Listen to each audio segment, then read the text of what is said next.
जय महाराष्ट्र, जय महाराष्ट्र, जय महाराष्ट्र, जय महाराष्ट्र.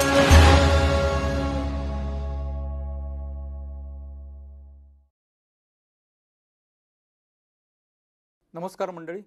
माहिती आणि जनसंपर्क विभागाच्या जय महाराष्ट्र कार्यक्रमात मी हर्षद भोसले आपले स्वागत करतो.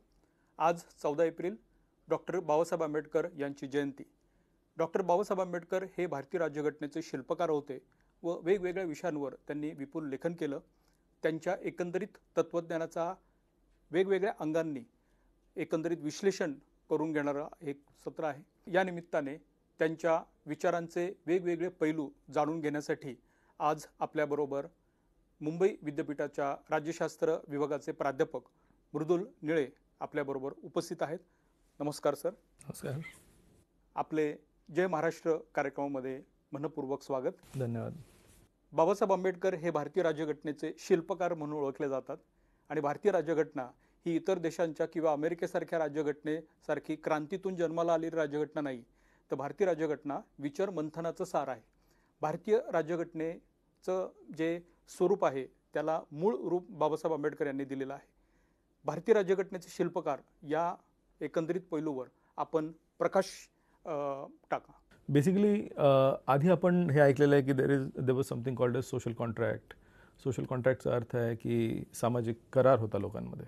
तर जॉन लॉक, त्याच्यानंतर रुसो, हॉब्स या लोकांनी वेगवेगळे करार केलेले आणि हे जे करार होते हे अतिशय महत्त्वाचे होते. आपल्या कॉन्स्टिट्यूशनमध्ये किंवा आपल्या घटनेमध्ये हा अशाच पद्धतीचा एक करार जो आहे तो आपल्या प्रिॲम्बलमध्ये कॉन्स्टिट्यूशनच्या परिशिष्टामध्ये आपल्याला बघायला मिळतो. पहिलेच जे शब्द आहेत त्याच्यामधले, we the people of India having solemnly resolve to constitute India in to a जे काही sovereign socialist secular democratic republic, जेव्हा आपण हे म्हणतो त्याचा अर्थ असा आहे त्याच्यामध्ये की आम्ही सर्व भारतीय नागरिक एकत्र बसून आम्ही याच्यावर निर्णय घेतलेला आहे की आमचा देश कसा असावा किंवा आमच्या देशाचे जे काही व्हॅल्यूज आहेत ते व्हॅल्यूज कसे असावेत हे आम्ही सर्व भारतीयांनी मिळून घेतलेले आहेत. कारण की आपल्याला सगळ्यांनाच ज्ञात आहे की कॉन्स्टिट्युएंट असेंब्लीमध्ये सगळ्या लोकांनी विचारविनिमय करून ह्या सगळ्या गोष्टी केलेल्या आणि त्याचाच एक शेवटचा जो भाग आहे कॉन्स्टिट्यूशनच्या परिशिष्टाचा, तो असं म्हणतो की we adopt, enact and give to ourselves this constitution. म्हणजे आम्ही सगळ्यांनी हे कॉन्स्टिट्यूशन बनवलेलं आहे आणि आम्ही हे सगळे कॉन्स्टिट्यूशन जे आहे आम्ही हे स्वतःप्रती अर्पण करत आहोत. म्हणजे आम्हीच बनवलेलं आहे आणि आम्ही स्वतःप्रती अर्पण करत आहोत. याचा अर्थ असा होतो की हे कुठेतरी लोकांमधलं एक कॉन्ट्रॅक्ट आहे. तर हे जे संविधान आहे भारताचं ते कुठेतरी लोकांचा एक करार आहे, एकमेकांशी असलेला करार आहे आणि त्याच्या माध्यमातून हे जे कॉन्स्टिट्यूशन आहे ते निर्माण झालेलं आहे. पुढे चालून आपल्याला सुप्रीम कोर्टाने ह्या गोष्टी ज्या आहेत त्या वेगवेगळ्या केसेसमध्ये मांडलेल्या आहेत आणि त्या केसेसमध्ये आपण हे बघतो की बेसिक स्ट्रक्चर कॉन्स्टिट्यूशनचं काय असावं. हा जो बेसिक स्ट्रक्चर जो आहे ज्याला आपण धक्का लावू शकत नाही, ओके, त्याची जी मूळ रचना जी आहे त्याला आपण धक्का लावू शकत नाही. ती मूळ रचना बेसिकली ह्या दोन जे पैलू आहेत कॉन्स्टिट्यूशनचे, ह्या कॉन्ट्रॅक्टचे जे पैलू आहेत त्या कॉन्ट्रॅक्टच्या पैलूंमधून आपल्याला ते बघायला मिळतं. आणि त्याच्यानंतर आपण जेव्हा बघतो की ज्या वेळेला आपण फ्रीडम ऑफ एक्सप्रेशनबद्दल आपण जेव्हा बोलतो आणि ह्या सगळ्या गोष्टींबद्दल ज्या वेळेला आपण बोलतो किंवा आपल्या फंडामेंटल राईट्सबद्दल बोलतो, फंडामेंटल ड्युटीजबद्दल बोलतो, ह्या ज्या सगळ्या गोष्टी ज्या आहेत ह्या कुठेतरी त्या कॉन्ट्रॅक्टच्या माध्यमातून आपल्यासमोर येतात. याच्यातलं दुसरा अजून एक खूप महत्त्वाचा पैलू असा आहे, ज्यावेळेला आपण हे जे कॉन्स्टिट्यूशन आहे हे कोणाप्रती अर्पण करावं याची जेव्हा चर्चा सुरू होती त्यावेळेला बाबासाहेबांनी हे ठामपणे हे मांडलं की नाही, आपण हे लोकांप्रतीच अर्पण केलं पाहिजे. कारण की जोपर्यंत आपण हे लोकांप्रती अर्पण करत नाही तोपर्यंत याच्यामधला जो कॉन्ट्रॅक्ट जो आहे, ओके, ते कॉन्ट्रॅक्ट ते कॉन्ट्रॅक्ट शिथिल होऊन जातं आणि त्याच्यामुळे हे लोकांच्या प्रती अर्पण केलेलं कॉन्स्टिट्यूशन आहे. याचा अर्थ अजून एक होतो, आपण एक कॉन्स्टिट्यूशनल सुप्रिमसी ज्याच्या एका कॉन्टेक्स्टमध्ये आपण आपल्या देशाकडे बघतो. म्हणजे आपल्या देशामध्ये जे कॉन्स्टिट्यूशन आहे, जे आपलं संविधान आहे ते खूप जास्त श्रेष्ठ आहे, ओके. पार्लमेंटची उत्पत्ती ही कॉन्स्टिट्यूशनमधून झालेली आहे आणि त्याच्यामुळे जे इतर आणि तो जो कॉन्टेक्स्ट आहे ज्या वेळेला आपण हे म्हणतो की कोणता पार्ट आपण अमेंड करू शकतो, तर हा जो बेसिक स्ट्रक्चरचा जो पार्ट आहे तो आपण अमेंड यासाठी करू शकत नाही कारण की कॉन्स्टिट्यूशनमुळे पार्लमेंट जन्माला आलेलं आहे. मला असं वाटतं की त्याला एक सोशल कॉन्ट्रॅक्टच्या माध्यमातून बघितलं पाहिजे. आपल्याला हे कॉन्ट्रॅक्ट आहे हे लोकांपर्यंत पोहोचलं पाहिजे आणि लोकांनी त्या गोष्टी ॲक्सेप्ट केल्या तरच हे जे कॉन्स्टिट्यूशन आहे हे खूप अजून म्हणजे आजपर्यंत सक्सेसफुल आहेच, पण यापुढेही ते सक्सेसफुल राहील. आपल्या आजूबाजूला जे देश आहेत जे ज्या वेळेला ते म्हणजे आपल्याबरोबरच स्वातंत्र्य झालेले आहेत, पण जर का आज आपण बघितलं काही देशांमध्ये, तर काही देशांमध्ये आज एकापेक्षा अधिक म्हणजे 4-4, 5-5 कॉन्स्टिट्यूशन्स येऊन गेलेले आहे आणि आजही आपलं कॉन्स्टिट्यूशन खूप जास्त रेलेव्हंट आहे. याचा अर्थच हा होतो की हे खूप विचारपूर्वक बनवलेलं कॉन्स्टिट्यूशन आहे आणि लोकांसाठी बनवलेलं कॉन्स्टिट्यूशन आहे. त्या दृष्टिकोनातून आपल्याला याच्याकडे बघितलं पाहिजे असं मला वाटतं. धन्यवाद सर. फारच वेगळी माहिती तुम्ही दिली, एक वेगळा पैलू तुम्ही मांडला. कारण सामाजिक करार आणि राज्यघटना ही पूर्णपणे एक वेगळी आणि नवीन मांडणी आहे. माझा दुसरा प्रश्न असा आहे, बाबासाहेब आंबेडकर हे उच्च विद्याभूषित होते. अमेरिकेमध्ये जाऊन त्यांनी आपलं उच्च शिक्षण आणि रिसर्च जे आहे ते पूर्ण केलं आणि नंतर ते लंडन स्कूल ऑफ इकॉनॉमिक्समध्ये गेले आणि DSC साठी एक प्रबंध, अत्यंत महत्त्वाचा असा तो प्रबंध होता, तो सादर केला आणि तो चलन व्यवस्थेसंदर्भातला होता आणि तो नंतर प्रॉब्लेम ऑफ रुपी या नावाने ओळखला जाऊ लागला. नुकतेच आपण 100 वर्ष त्या प्रबंधाची पूर्ण केलेली आहेत. त्याच्याबद्दल साधक बाधक चर्चा होत आहे. तर त्या संदर्भात तुम्ही एक नवीन माहिती किंवा एक विश्लेषण त्याचं कसं कराल? मी बाबासाहेबांच्या शिक्षणाचा प्रवाह तुम्ही पहिला तो एक पार्ट होता तुमच्या प्रश्नाचा, म्हणून पहिलं त्याच्यावरती मी उत्तर देऊ इच्छितो की आपले जे स्वातंत्र्य लढ्याचे जे लीडर्स होते ते जर का तुम्ही बघितलं तर ते खूप मोठे ज्युरिस्ट होते म्हणजे ते सगळे त्यांचं लीगल बॅकग्राऊंड होतं. कोण केम्ब्रिजमधून शिकून आलेलं, कोण अजून कुठून शिकून आलेलं, पण त्यांचं आणि बेसिकली युरोपमधून शिक्षण घेतलेले लोक होते. आणि आपण जर का त्यांच्या शिक्षणाचा एक कल बघितला तर ह्युमॅनिटीजकडे नक्कीच होता, पण त्या ह्युमॅनिटीजमध्ये सुद्धा शेवटी काय की लॉ, आणि त्यांचंही त्यावेळेला बरोबर होतं कारण त्यांना असं वाटलं की जर का हा देश चालवायचा असेल तर आपल्याला लॉची डिग्री घेणं खूप जास्त आवश्यक आहे. आणि त्या अनुषंगाने ह्या सगळे जे होते त्यांनी लॉच्या डिग्रीज घेतल्या आणि ते ज्युरिस्ट, एक चांगले ज्युरिस्ट म्हणून ओळखले जायचे. बाबासाहेबांचा प्रवास अतिशय वेगळा आहे. बाबासाहेबांनी सुरुवातीला युरोपला न जाता त्यांना असं वाटलं की नाही, आपण अमेरिकेकडे गेलं पाहिजे. अमेरिकेची जी राज्यव्यवस्था वेगळी होती, अमेरिकेचं अर्थव्यवस्था देखील वेगळी होती आणि त्याच्यामुळे मला असं वाटतं की त्यांचं पहिला कल जो होता तो अमेरिकेकडे होता. आणि मला असं वाटतं की त्या वेळच्या स्कॉलर्समध्ये बाबासाहेब हे पहिले स्कॉलर असावेत ज्यांनी अमेरिकेकडे आपलं जाण्याचा एक मार्ग जो आहे तो त्यांनी निश्चित केला. बाबासाहेबांनी एक वेगळं अकॅडमिक डिसिप्लिन घेतलं आणि ते म्हणजे इकॉनॉमिक्स ते शिकले. आणि जर का तुम्ही त्यांच्या एज्युकेशनचं जर का बॅकग्राऊंड जर का तुम्ही बघितलं तर त्यांनी इकॉनॉमिक्स, अँथ्रोपॉलॉजी, सोशॉलॉजी आणि पॉलिटिकल सायन्स हे विषय जे आहेत त्याच्यावरती खूप जास्त अध्ययन केलं. त्यापैकी इकॉनॉमिक्समध्ये खूप जास्त अध्ययन केलं. म्हणजे मला वाटतं की जवळपास 23 कोर्सेस जे आहेत ते त्यांनी इकॉनॉमिक्सचे घेतलेले आणि त्याच्या व्यतिरिक्त मग अँथ्रोपॉलॉजी, सोशॉलॉजी आणि हे सगळे जे कोर्सेस होते ते वेगळे कोर्सेस म्हणजे सबसिडियरी कोर्सेस आपण त्यांना म्हणू ते होते. त्यांची PhD बेसिकली कोलंबियामध्ये झाली आणि त्या PhDचं जे टायटल होते provincial finance in British India अशा पद्धतीचं त्यांचं टायटल होतं PhDचं. पुढे चालून ही जी PhD आहे हीच PhD पुढे चालून त्यांनी लंडन स्कूल ऑफ इकॉनॉमिक्समधून त्याची DSc त्यांना मिळाली कारण की काही गोष्टी तिकडे राहून गेल्या. आणि त्याच्यानंतर आपण ते जे पुस्तक आहेत किंवा त्यांची जी PhD आहे ती बेसिकली आपल्याला problem of rupee, origin and solution ह्या कॉन्टेक्स्टमध्ये आपल्याला बघायला मिळते. आता हे जे प्रॉब्लेम ऑफ रुपी हे अतिशय महत्त्वाचं आपल्याला का ठरतं हे बघणं अतिशय गरजेचं आहे. प्रॉब्लेम ऑफ रुपीचे पहिली गोष्ट म्हणजे हे आपलं 100वे वर्ष आहे बाबासाहेबांनी प्रॉब्लेम ऑफ रुपी लिहिलेलं. त्याचं म्हणजे 1923मध्ये हा ग्रंथ आलेला, लंडनमधून पब्लिश होऊन आलेला. आणि याच्यामध्ये सगळ्यात महत्त्वाचं म्हणजे त्यांनी एक त्यावेळेचे म्हणजे तत्कालीन अतिशय मोठे इकॉनॉमिस्ट जे आहे जॉन मेनार्ड कीन्सला सगळ्यात पहिल्यांदा त्यांनी रेफ्यूट केलं किंवा त्यांना सगळ्यात पहिल्यांदा त्यांना चॅलेंज केलं आणि त्यांनी सांगितलं की त्यांनी जे काही गोष्टी मांडलेल्या आहेत त्या तितक्याशा बरोबर होऊ शकत नाहीत आणि त्यांनी एक वेगळी गोष्ट जी आहे ती ह्या पुस्तकामध्ये मांडली. ते काय त्यांनी ह्या पुस्तकामध्ये मांडलं तर त्यांनी हे सांगितलं there was 2 types of exchange rate. एक होतं गोल्ड एक्सचेंज स्टँडर्ड आणि गोल्ड स्टँडर्ड, असे 2 वेगवेगळ्या गोष्टी होत्या. गोल्ड एक्सचेंज स्टँडर्डमध्ये होतं काय की गोल्ड एक्सचेंज जे आहे ते तुम्ही पैशाचे जे चलन आहे ओके म्हणजे नोट्सच्या दृष्टिकोनातून तुम्ही त्याचे एक्सचेंज करू शकता. ओके, गोल्ड एक्सचेंज स्टँडर्ड त्याला म्हणतात. आणि दुसरं म्हणजे गोल्डला गोल्डच अशा पद्धतीने त्यांनी हे सांगितलं. आणि ते जे पुस्तक आहे, तो जो ग्रंथ आहे, तो 2 पार्ट्समध्ये आपल्याला बघायला मिळतो. एक जो आहे तो अतिशय प्राचीन कालापासून आपल्याकडे कशा पद्धतीच्या जी करन्सी होती त्याच्यावरती बोलले आणि ही करन्सी का महत्त्वाची आहे अशा पद्धतीने देखील बोलले. त्यातला सगळ्यात महत्त्वाचा जो भाग आहे ह्या ग्रंथामधला तो असा आहे की जर का समजा तुमच्याकडे ती जी चलन आहे ते जे तुमचे जे गोल्ड एक्सचेंजनी जर का तुम्ही हे केलं तर त्या ठिकाणी तुम्हाला अजून एक एजन्सी पाहिजे, ऑटोनॉमस एजन्सी पाहिजे जी तुमची करन्सी रेग्युलेट करेल. ओके, वेरएज गोल्ड एक्सचेंज स्टँडर्डमध्ये तो जो इंटरमिडियरी होता जो ह्या गोष्टी रेग्युलेट करू शकतो अशा गोष्टीचं ॲब्सेन्स होता. आणि ह्या ज्या गोष्टी आहेत त्या जॉन मेनार्ड किन्सने त्यांचं जे पुस्तक आहे इंडियन करन्सी अँड फायनान्स याच्यामध्ये 1909 लिहिलेलं आणि त्यांना नंतर त्यांनी रेफ्यूट केलेलं. त्यांचं हे जे पुस्तक आहे त्या पुस्तकामध्ये देखील त्यांचं जे इंट्रोडक्शन आहे त्या पुस्तकाचं आणि त्याच्यानंतर प्रिफेस त्यांच्याच टीचरने लिहिलेलं आहे. त्याच्यामध्ये ते म्हणालेले आहेत की in some issues I don't agree with Ambedkar. However, when it comes to the larger interest of the country, I think what Ambedkar says is right. Okay, तर त्या दृष्टिकोनातून आपण त्या करन्सीकडे बघितलं पाहिजे.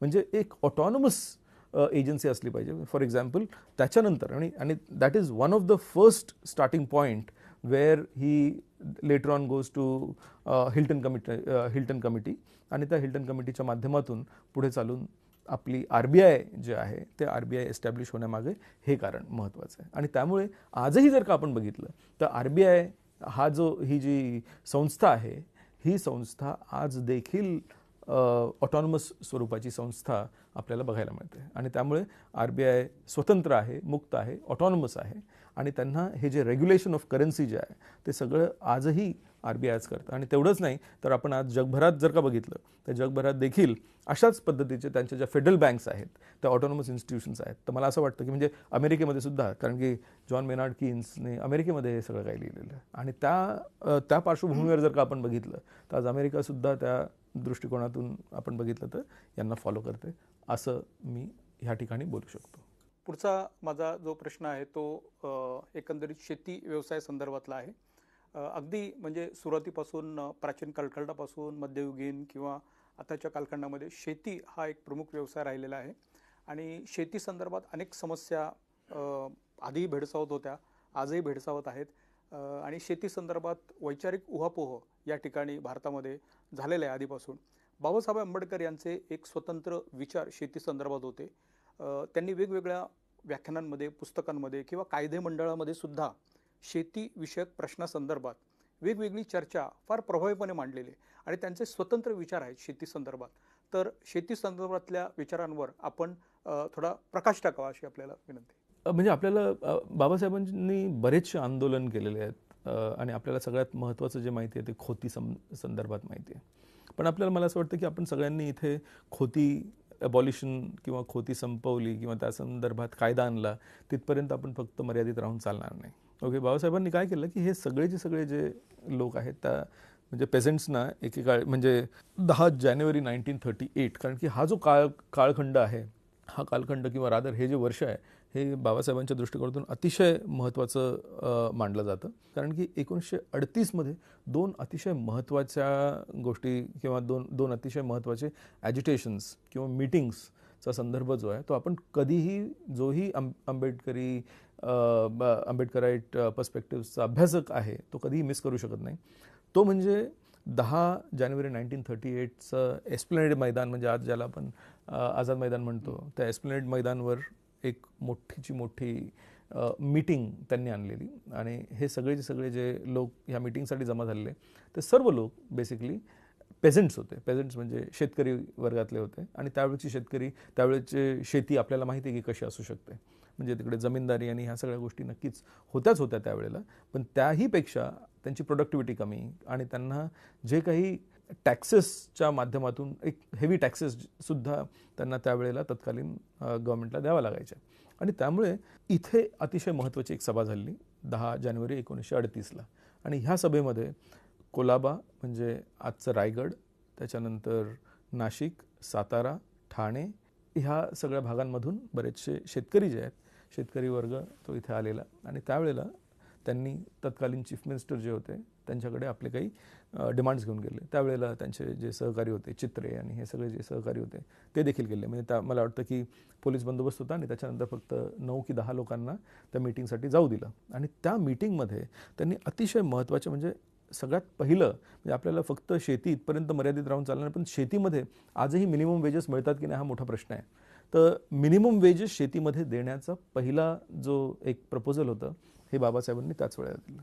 बरं, खोती आपल्याला हे माहिती आहे की खोती जे आहे ते 1938ला त्यांनी हे सगळं काही केलं. पण त्याच्या आधी 12 सप्टेंबर 1937ला त्यांनी त्याच्या संदर्भात बिल जे आहे ते गव्हर्नमेंटने आणावं खोती अबॉलिश करण्याबाबतचं. तर अशा पद्धतीचं देखील प्रपोजल तिकडे होतं. पण ते 1949 पर्यंत जवळपास झालं नाही.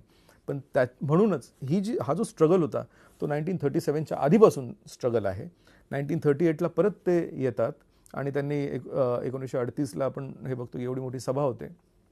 परत ते तेच सांगतात की खोती अबॉलिश झाली पाहिजे. आणि त्यामधला अजून एक अतिशय महत्त्वाचा जो एक भाग होता तो म्हणजे ते म्हणाले की ॲटलिस्ट 50% इरिगेशनची जे त्यांना द्यावं लागतं, इरिगेशनचे चार्जेस जे द्यावं लागतात ते सुद्धा कमी करण्यात यावे. आणि त्यावेळेसचे जे चीफ मिनिस्टर होते ते म्हटले की हो आपण ते करूया. आणि त्या पद्धतीने त्यांनी काही गोष्टी ज्या आहेत त्या पुढे नेल्या. म्हणजे आपल्याला आणि of course consolidation of holdings, Zamindari act ह्या ज्या गोष्टी आहेत हे नंतरचे कायदे आहेत जे बाबासाहेबांच्या प्रेरणेतून किंवा त्याच्यातून आलेले आपल्याला बघायला मिळतं. म्हणजे कम्युनिटी फार्मिंग ह्या ज्या गोष्टी आहेत त्या कुठेतरी बाबासाहेबांनी त्यावेळेला मांडून ठेवलेल्या, त्याच्यामधून ह्या गोष्टी आपल्यासमोर आज पुढे येताना दिसतात. त्याच धर्तीवर दुसरा एक खूप महत्त्वाचं संप जो आहे किंवा रादर एक मीटिंग ज्या आपण म्हणू शकतो ती म्हणजे 12-13 फेब्रुवारी 1938ला मनमाड येथे घेण्यात आलेली. आणि ही जी मीटिंग होती ही बेसिकली त्यावेळेला रेल्वेमध्ये काम करणारे जो वर्ग होता कामगार वर्ग त्यांना बरोबर घेऊन ती मीटिंग करण्यात आली. कारण की कुठेतरी त्यांना एम्प्लॉयमेंटचे जे प्रॉब्लेम्स होते ते तेवढे ॲड्रेस केले जात नव्हते. कारण की त्यावेळेला देखील हा जो वर्ग होता हा बऱ्यापैकी रेल्वेमध्ये त्यावेळेला देखील होता. त्यावेळेला त्यांना देखील म्हणजे तशी ट्रीटमेंट मिळत नव्हती. पण रेल्वे आणि एम्प्लॉयमेंट एक इमॅन्सिपेटरी होतं आणि ते इमॅन्सिपेटरी आहे. आणि गव्हर्नमेंटचं सगळ्यात मोठं एम्प्लॉयर म्हणजे रेल्वे होतं त्या काळात. आणि त्यावेळेला इगतपुरी म्हणा, मनमाड म्हणा, त्यानंतर ठाणे म्हणा, कल्याण हे सगळे जे ह्या भागातले जो काही रेल्वेचा जो वर्ग आहे तो कुठेतरी तिकडे त्यावेळेला बाबासाहेबांनी त्यांच्यासाठी सुद्धा लढा दिला हे आपल्याला लक्षात घेतलं पाहिजे. अत्यंत महत्त्वाची माहिती तुम्ही या ठिकाणी सांगितली. यालाच जोडून माझा पुढचा प्रश्न असा आहे की शेतकरी आणि कामगार आणि एकंदरीत सगळं वंचित समूह यांच्या संदर्भात एकत्रित विचार करण्याची भूमिका ही बाबासाहेबांनी वेळोवेळी घेतलेली आहे. आणि म्हणूनच त्यांनी अनेक चळवळी उभ्या केलेल्या आहेत. तर कामगारासंदर्भात, कारण त्यांनी इंडिपेंडंट लेबर पार्टी स्थापन केली होतीच, कामगारासंदर्भात त्यांचं वेगळं कार्य आहे. कामगारासंदर्भात, कामगारांच्या प्रश्नासंदर्भात वेगळे विचार त्यांनी सातत्याने मांडलेले आहेत. तर त्या संदर्भात आम्हाला आपल्याकडनं अधिक जाणून घ्यावं लागेल की बाबासाहेब सुरुवातीला स्ट्राईकच्या विरोधात होते. ते म्हटले की नाही स्ट्राईक करायचे नाही, कारण की स्ट्राईक केली की माझ्या लोकांना खायला मिळणार नाही. आणि तो त्यांचा एक पर्स्पेक्टिव्ह होता स्ट्राईक न करण्यामागचा. पण ज्यावेळेला त्यांनी इंडिपेंडंट लेबर पार्टी एस्टॅब्लिश केली आणि त्यावेळेला तुम्हाला एक ज्ञात असेल की 1937-38मध्ये इथे मिल्सच्या स्ट्राईक्स झालेल्या. आणि त्यावेळेला सगळे लोक म्हटले की नाही आम्ही मिल्सची स्ट्राईक करत आहोत. ओके, पण त्यामध्ये सुरुवातीला बाबासाहेबांची भूमिका होती की नाही माझे लोक स्ट्राईकमध्ये सहभागी होणार नाही. त्याच्यावरती त्यांना क्रिटिसिझमही झालं. आणि हे जे क्रिटिसिझम होतं हे क्रिटिसिझम असं असू शकतं त्यावेळेला कदाचित की नाही बेसिकली हे लोक आमच्याबरोबर नाही आहेत, फक्त ह्या पर्स्पेक्टिव्हने बघितल्यामुळे तो एक क्रिटिसिझम असू शकतो. पण मला असं वाटतं की त्याच्यानंतर बाबासाहेबांनी ह्या स्ट्राईकला साथ दिली. कारण की ते म्हटले की नाही राईट टू स्ट्राईक जे आहे म्हणजे तुम्हाला आंदोलन करण्याचा जो अधिकार आहे हा अतिशय महत्त्वाचा अधिकार असा मानला जातो. पण त्याच्यामध्ये देखील त्यांनी अजून एक कॉन्सेप्ट खूप महत्त्वाचं सांगितलं. ते म्हटले की नाही आपण ज्या वेळेला वर्कर्स राईट्सच्या दृष्टिकोनातून आपण स्ट्राईक करत आहोत, वेरॅज ते म्हटले की नाही आपण ह्युमन राईट्सच्या दृष्टिकोनातून घेणार नाही याला. कारण की ह्युमन राईट्सच्या दृष्टिकोनातून जर का घेतला तर होऊ शकतं की सवर्ण ह्या स्ट्राईकला साथ देणार नाही. आणि त्याच्यामुळे हा जो एक खूप स्ट्रॅटेजिकली त्यांनी काय केलं की ते म्हणाले की नाही हा जो स्ट्राईक आहे आम्ही ह्या स्ट्राईकमध्ये सहभागी होत आहोत, पण या स्ट्राईकमध्ये सहभागी होण्यामागचं कारण हे आहे की राईट टू स्ट्राईक आमच्याकडून काढून घेण्यात येऊ नये. आणि त्याच्यानंतर बाबासाहेब त्या पूर्ण कमिटीचे वन ऑफ द मेंबर होते जेणेकरून की आपण पुढे चालून बघतो ह्या सगळ्या गोष्टी झाल्या. एक अतिशय महत्त्वाची गोष्ट जी आपण नेहमी मिस करतो ह्या सगळ्या डिस्कोर्समध्ये, स्त्रियांचं जे स्टेटस होतं ते अतिशय खालावलेलं स्टेटस होतं सुरुवातीपासून. पण त्या खालावलेल्यांमध्ये सुद्धा अजून त्यांचं जे स्तर दुय्यम स्थान असणाऱ्या महिला म्हणजे कामाठीपुरामध्ये ज्या महिला देहव्यापार करायच्या त्या महिलांचं होतं. आणि त्यावेळेला बाबासाहेबांनी कामाठीपुरामध्ये एक अतिशय महत्त्वाची सभा घेऊन त्यांना सांगितलं की नाही, तुम्हाला हा जो देहव्यापार आहे हा देहव्यापार तुम्हाला सोडून द्यावा लागेल जर का तुम्हाला इमॅन्सिपेट व्हायचं असेल तर. त्यामुळे आपण हे बघतो की म्हणजे कोणत्या घटकाला त्यांनी टच नाही केलेलं आहे असं कोणताच घटक नाही. ओके, आपण आता सध्या तरी आपण आपलं डिस्कशन आपण पुढे घेऊच या, पण at this point of time मला असं वाटतं की आपण जेव्हा वंचित घटकांबद्दल विचार करतो, वंचितातला वंचित जो कोण असेल त्याचासुद्धा अतिशय टेक्निकली, लीगली आणि स्ट्रॅटेजिकली या सगळ्या गोष्टींकडे बाबासाहेबांनी बघितलेलं आहे. आणि त्या कॉन्टेक्स्टमध्ये आपल्याला बाबासाहेबांना बघणं अतिशय गरजेचं आहे. म्हणजे मुक्तिदायी मंत्रच त्यांनी या सर्व समूहाला दिला असं आपल्याला सांगता येईल. हो. माझा पुढचा प्रश्न आहे, शिक्षणामुळे आत्मभान जागृत होतं असं आपण नेहमी बोलतो आणि बाबासाहेब आंबेडकर यांचा त्याच्यावर फार विश्वास होता. शिक्षणविषयक एक स्वतंत्र विचार त्यांचे होते आणि शिक्षणाला त्यांनी फार महत्त्व दिलेलं आहे. म्हणजे कुठल्याही व्यक्तीमध्ये गुणसंपन्न असली तर त्याला व्यासंगाची जोड ही शिक्षणामुळे देता येऊ शकते हे ते नेहमी सांगत असत. आणि फक्त वेगवेगळी व्याख्यानं देऊन ते थांबले नाहीत किंवा ग्रंथ लिहून थांबले नाहीत, तर त्यांनी शैक्षणिक संस्था उभारल्या आणि कायदेमंडळामध्ये शिक्षणाविषयक फार महत्त्वाचे सल्ले दिलेले आहेत, फार महत्त्वाच्या सूचना केलेल्या आहेत. तर त्यांच्या शिक्षणविषयक विचार आपल्याकडून आम्ही जाणून घेऊ इच्छितो. अतिशय महत्त्वाचं परत हा एक प्रश्न आहे. म्हणजे आपल्याला ज्ञात असल्या पण हा जो इंटरव्ह्यू मुंबईमधून करत आहोत, इथून अगदी अर्ध्या किलोमीटरवरती गव्हर्मेंट लॉ कॉलेज आहे ज्याचे ते प्राचार्य होते. त्याच्यापुढे एक 5 मिनिटावर सिडनम कॉलेज आहे ज्या ठिकाणी त्यांनी शिकवलं. आणि रोडच्या पलीकडे जर का आपण बघितलं मुंबई विद्यापीठ आहे, ज्या मुंबई विद्यापीठाचे ते सिनेट सदस्य होते. आणि आपण ज्या बिल्डिंगमध्ये बसलेलो तर आदर इथे बाजूच्या बिल्डिंगमध्ये काउन्सिल हॉल ज्याला आपण म्हणायचो, त्या काउन्सिल हॉलचे देखील ते लेजिस्लेटिव्ह मेंबर होते. आणि सिद्धार्थ कॉलेज जे आहे त्याचे निर्माते. म्हणजे एवढं सगळं त्यांनी शिक्षणामध्ये केलेलं आहे. पण अतिशय महत्त्वाचं एक म्हणजे 1927मध्ये एक बिल आलेलं. म्हणजे आजही ती जी ॲक्ट आहे ती आजही पुढे आलेली आहे. 1927मध्ये पहिला मुंबई विद्यापीठाचं ॲक्ट आलेलं, रादर युनिव्हर्सिटी ऑफ मुंबईचा जो ॲक्ट आहे ज्याच्या आधारावर मुंबई विद्यापीठाचं कामकाज चाललं पाहिजे ते सगळ्यात पहिल्यांदा आलेलं. आणि त्यावेळेला त्यांनी ह्याच लेजिस्लेटिव्ह असेंब्लीमध्ये त्यांनी त्यांचं मत मांडलेलं की इथला जो व्हाईस चान्सलर आहे म्हणजे तो इलेक्टेड व्हाईस चान्सलर असावा. आणि हा जो फ्रेमवर्क आहे हे फ्रेमवर्क त्यांनी ह्या लेजिस्लेटिव्ह काउन्सिलमध्ये मांडलेलं आहे. तर मला असं वाटतं की हे जे आहे बाबासाहेबांनी जे काही मांडून ठेवलेलं आहे तर कुठेतरी आपण आज त्या गोष्टींचा पुनर्विचार जो आहे तो होणं खूप जास्त महत्त्वाचं आहे. दुसरं, बाबासाहेबांचं जे काही म्हणजे त्यांचं स्वतःचं शिक्षण जर का आपण बघितलं तर एक बेसिकली स्कूल ऑफ थॉट होता. मी जेव्हा तुम्हाला हे सांगतो की त्यांनी इकॉनॉमिक्सपासून सुरुवात केली, सोशॉलॉजी, अँथ्रोपॉलॉजी आणि ह्या सगळ्या गोष्टी ते शिकले. त्याच्यानंतर आपण असं बघतो की सुरुवातीला ते इकॉनॉमिस्ट होते, त्याच्यानंतर ते ज्युरिस्ट झाले. ज्युरिस्ट म्हणजे त्यानंतर त्यांनी जे काही ग्रेज इनमध्ये शिकून वगैरे ती जी डिग्री होती बॅरिस्टर होते आणि त्याच्यानंतर ते एक ज्युरिस्ट झाले. आणि ज्युरिस्ट म्हणजे ज्युरिस्ट पण कोणत्या लेवलचे झाले की jurist one of the at the most highest level, one who is writing or one who is framing the drafting the constitution. कारण की मी ड्राफ्टिंगच म्हणणार, कारण ड्राफ्टिंग कमिटीचे चेअरमन होते त्यामुळे मी ड्राफ्टिंग द कॉन्स्टिट्यूशन असं म्हणणार. तर त्यामुळे एक ज्युरिस्ट जरी असला तरी तो टॉप क्लासचा, इकॉनॉमिस्ट जरी असला तरी तो टॉप क्लासचा, ज्यांनी तत्कालीन त्यावेळेचा सगळ्यात मोठा इकॉनॉमिस्ट जगातला केन्स त्याच्याशी मतभेद ठेवले आणि ते मतभेद व्यक्त केले आणि हे त्यांनी सांगितलं, त्यांच्या टीचर्सच्या माध्यमातून त्यांना सांगितलं. तर असं आपण जर का त्यांचं व्यक्तिमत्व बघितलं तर त्यांनी जे काही केलं ते अतिशय एक उंचीला नेऊन तिथपर्यंत त्यांनी आणून ठेवलं. शिक्षणाच्या दृष्टिकोनातून सुद्धा जर का तुम्ही ही बिल्डिंग जरी बघितली तुम्ही सिद्धार्थ कॉलेजची बिल्डिंग एक्झॅक्ट रेप्लिका आहे लंडन स्कूल ऑफ इकॉनॉमिक्सचा.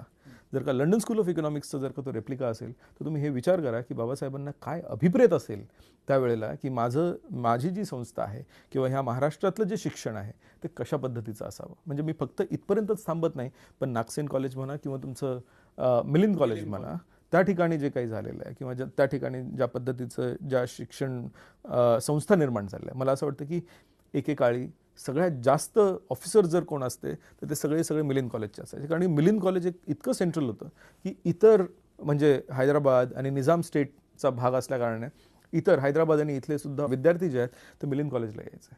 तर त्यामुळे एक एक एक विशाल अशा पद्धतीचं त्यांचं एक ॲस्पेक्ट होता एज्युकेशनकडे बघण्याचा. आणि हा जो एज्युकेशनचा ॲस्पेक्ट जो आहे तो अनफॉर्च्युनेटली आत्ताच्या घडीला आपण हे बघतोय की ते कुठेतरी निग्लेक्ट होत चाललेलं आहे. ओके, प्रायव्हेटायझेशन येत चाललेलं आहे एज्युकेशनमध्ये, ते आलं नाही पाहिजे. मला असं वाटतं की जेवढं स्टेट सपोर्ट एज्युकेशनला आपण करू तेवढेच हे एज्युकेटेड लोक स्टेटला सपोर्ट करतील. आपण आपल्या एकंदरीत विवेचनामध्ये आत्ता एक अत्यंत महत्त्वाचा शब्द वापरलेला आहे, स्कूल ऑफ थॉट. इनफॅक्ट जेव्हा आपण वेगवेगळ्या विचारवंतांचं परीक्षण करतो, विचारवंतांची चिकित्सा करतो आणि तत्ववेत्यांचा अभ्यास करतो, तेव्हा ते वेगवेगळ्या पठडीत बसवले जातात अभ्यासकांमार्फत. काही आदर्शवादी असतात, काही वास्तववादी असतात, काही पॉझिटिव्हिस्ट आहेत.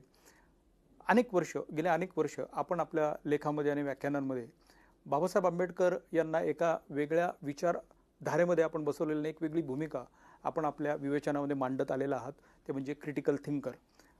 Doctor Babasaheb Ambedkar as a critical thinker या संदर्भातले आपले लेख प्रकाशित झालेले आहेत. तर मला एक आपल्याला जाणून घ्यावंसं वाटेल की हा जो नवीन पर्स्पेक्टिव्ह तुम्ही आता मांडताय सातत्याने, त्याचे वेगवेगळे पैलू आम्ही जाणून घेऊ इच्छितो. बेसिकली मी आता सध्या मी 2 गोष्टींबद्दल याच्यामध्ये सांगणार. फक्त शिक्षणच नाही, पण दुसरं एक बुद्धिझमकडे बघण्याचं बाबासाहेबांचं पण एक थोडासा वेगळा ॲस्पेक्ट आहे. त्यांनी जे लिहिलं आहे त्याच्यावरून मी डिराईव्ह केलेलं आहे. मी हे सांगत नाही की त्यांचं असं म्हणणं आहे, पण मला असं वाटतं की ह्या ज्या गोष्टी आहेत त्या त्यामध्ये येतात. जेव्हा बुद्धिझमबद्दल बघता त्यावेळेला मला असं वाटतं की बुद्धिझम खूप प्रॅग्मॅटिक कॉन्टेक्स्टमध्ये बाबासाहेब बघतात आणि त्याच्यामध्ये मी बेसिकली 3 ॲस्पेक्ट्समध्ये बुद्धिझमकडे बघतो. पहिलं म्हणजे ते रिफॉर्मिस्ट आहे, कारण की आपण एक पर्टिक्युलर धर्माच्या कॉन्टेक्स्टच्या परिघा बाहेर येऊन एक वेगळं काहीतरी आपण अस्तित्वात निर्माण करण्याचं किंवा रिफॉर्म करण्याच्या दृष्टिकोनातून त्याकडे बघतोय. ओके, त्यामुळे ते एक रिफॉर्मिस्ट आहे. दुसरं त्याच्यामध्ये रिझन आहे. तिसरं त्यामध्ये रॅशनॅलिटी आहे. आता रिझन आणि रॅशनॅलिटी बऱ्याचशा लोकांना वाटेल की नाही एकच आहे, पण रिझन आणि रॅशनॅलिटी 2 वेगवेगळ्या गोष्टी आहेत. एक म्हणजे विवेक म्हणजे रिझन, आणि रॅशनॅलिटी म्हणजे तुम्ही कितपत तुम्ही त्या रॅशनली त्या विचार करू शकता त्याबद्दल आपण म्हणजे त्या कॉन्टेक्स्टमध्ये मी त्याच्याकडे बघतो. But reason, rationality and reformation, okay, ह्या ज्या गोष्टी आहेत ह्या 3 गोष्टी आहेत. आणि ह्या कॉन्टेक्स्टमध्ये बाबासाहेब म्हणजे माझ्या इंटरप्रिटेशनप्रमाणे ह्या 3 गोष्टी ज्या आहेत त्या अतिशय महत्त्वाच्या आहेत. आणि ते जे आहे, ते जे शिक्षण आहे, हे जे बौद्ध धर्मातून जे आलेलं आहे, ते मला असं वाटतं की कुठेतरी तुमच्या एज्युकेशनवरती ओव्हरलॅप करताना आपल्याला बघायला मिळतं. कारण ही जी रॅशनॅलिटी आहे ती तुम्हाला शिक्षणाकडे घेऊन जाते. ओके, आणि त्या माध्यमातून आपण बाबासाहेबांकडे एक वेगळा तत्ववेत्ता ह्या दृष्टिकोनातून आपल्याला बघणं गरजेचं आहे. आपल्या सगळ्यांना ज्ञात आहे, तुम्हालाही माहिती आहे की फ्रँकफर्ट स्कूल हे कुठेतरी आलेलं, आणि आपल्याला फ्रँकफर्ट स्कूलच्या कॉन्टेक्स्टमध्ये किंवा त्या धर्तीवर बाबासाहेबांनी जे काही लिहिलेलं आहे ते बघणं गरजेचं आहे. फ्रँकफर्ट स्कूल बेसिकली काय सांगतं की ते क्रिटिकल थिंकिंगबद्दल एक बोलतं, पण दुसरं सगळ्यात महत्त्वाचं म्हणजे ते सोशल थिअरीबद्दल बोलतं. सोशल थिअरीचा अर्थ काय आहे की सामाजिक सिद्धांत. ओके, आणि हा जो सामाजिक सिद्धांत आहे हा सामाजिक सिद्धांत असणं अतिशय गरजेचं आहे. ओके, सोशल थिअरी कुठेतरी येणं गरजेचं आहे. म्हणजे तुम्ही आत्ताच मला प्रश्न विचारला की तुमच्या कॉन्स्टिट्यूशनबद्दल म्हणा किंवा प्रॉब्लेम ऑफ रुपीचा जो प्रश्न होता, हे सगळे प्रश्न जे आहेत ते कुठेतरी येऊन त्या क्रिटिकल थिंकिंगकडे थांबतात. म्हणजे ही क्रिटिकल थिंकिंग जी स्कूल आहे ती 1954 पासून वगैरे तिथे सुरू झाली आहे, आणि बाबासाहेबांची डेथच 1956ला झाली. तर जर का आपण ते बघितलं तर आपण हे बघतो की आपल्याकडे ही क्रिटिकल थिंकिंग खूप आधीपासून आहे. ओके, पण एवढंच आहे की आपण त्याला सिस्टमॅटिकली थिअराईज नाही केलेलं आहे. आपण असं म्हणू शकतो की त्याला लॉजिकली त्याला आपण अरेंज करू शकलेलो नाही आहे आणि त्याला ॲज अ डिसिप्लिन आपण त्याकडे बघू शकलेलो नाही आहोत. तर मला असं वाटतं की जर का आपण ह्या बाबासाहेबांनी जे काही लिहून ठेवलेलं आहे त्याला जर का स्ट्रक्चरली जर का आपण कुठेतरी ठेवलं, बाबासाहेबांनी जे काही लिहून ठेवलेलं त्याला लॉजिकली आपण जर का वापरलं आणि त्याला कुठेतरी थिअराईज केलं, तर मला वाटतं की एक नवीन सोशल थिअरी जी फक्त भारतासाठी अस्तित्वात असेल अशा पद्धतीने ही सोशल थिअरी कुठेतरी निर्माण होऊ शकते. ओके, म्हणून तो जो एक सोशल कॉन्टेक्स्ट जो आहे, जो एक सोशल थिअरीच्या कॉन्टेक्स्टमध्ये बघणं जे आहे ते अतिशय गरजेचं पडतं असं मला वाटतं. आणि तो एक नवीन म्हणजे एक संशोधनाचा नवीन पॅराडाईम म्हणून कुठेतरी पुढे आला पाहिजे, ह्या मताचा मी आहे. धन्यवाद सर, फार छान चर्चा झाली. वेगवेगळ्या पैलूंवर आपण नव्याने प्रकाश टाकला, नवीन मांडणी आपण वेगवेगळ्या विषयांवर केली आणि जे अनेक पैलू आहेत की ज्यांच्याबद्दल आम्हाला जास्त एवढी काही माहिती नव्हती त्याच्यावर तुम्ही एक नव्याने प्रकाश टाकला. उदाहरणार्थ शैक्षणिक विषयक धोरण किंवा असं क्रिटिकल ट्रेडिशन हे एक नवीन मांडणी आणि निश्चितपणे आम्हाला सर्वांना एक आपल्या चर्चामधून वेगवेगळ्या गोष्टी समजल्या. आपण आपला या ठिकाणी आपण येऊन या चर्चेमध्ये सहभागी झालात.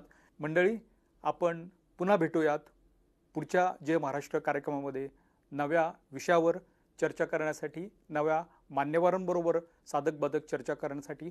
तोपर्यंत मी हर्षद भोसले आपली रजा घेतो. धन्यवाद. धन्यवाद. जय महाराष्ट्र, जय महाराष्ट्र, जय महाराष्ट्र, जय महाराष्ट्र.